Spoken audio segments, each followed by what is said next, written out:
Our headlines today: the biggest rail strike in a generation. More than 40,000 workers will walk out later this month in a dispute over pay and redundancies. As well as commuters, passengers travelling to major sporting and music events like Glastonbury will also be affected. We'll hear from the unions, train bosses, passenger groups and railway experts. Our current wait time for a doctor is 7.5 hours. A stark illustration of the pressures on the NHS as a review finds evidence of poor leadership in parts of the health service. Some of which are reacting to the rail strike announcement, including the Metro, which highlights that the planned walkout will impact revellers heading to Glastonbury. The Daily Mail has labelled the strike hard left, adding it hasn't been condemned by Labour. The Daily Telegraph reports that Boris Johnson is being urged by allies to offer Jeremy Hunt the job of Chancellor to stabilise his leadership and heal rifts with the Tory party.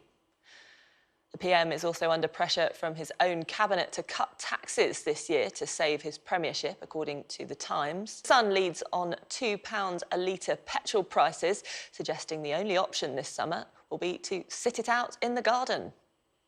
And The Mirror asks, why can't someone sort this out as airport chaos also continues?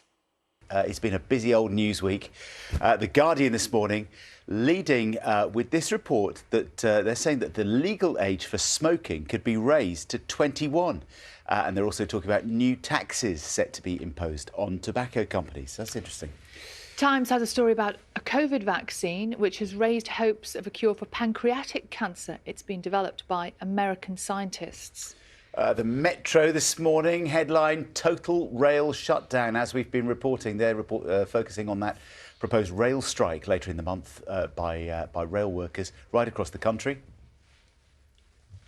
And the Daily Star says that a double whammy of high pollen counts and thunderstorms this week will cause sneeze hell for anyone afflicted by On Saturday night.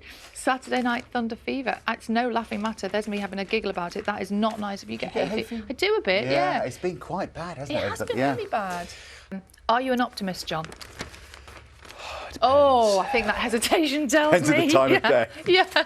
Later on, after a nap? Yes. Well, apparently, they have a picture of Her Majesty the Queen's here. Optimists live longer. It's been a survey in the United States, I think, and it suggests that being happy and glorious like the Queen will help you live past 90. Researchers have found that looking on the bright side of life is actually as good for you as exercise. They measured the optimism of more than 159,000 women for 26 years. It's a big old study, isn't That's it? a big study. The happiest 25% lived on average 5% longer than the least happy people.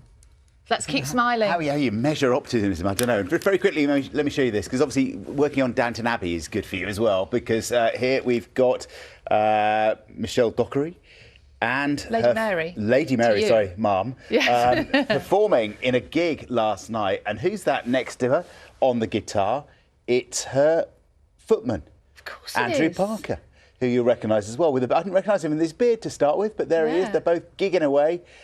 Not very Downton Abbey, that, is it? But that looks like a lot of fun. Yeah. Good night was had by all. Multi-talented, all of them.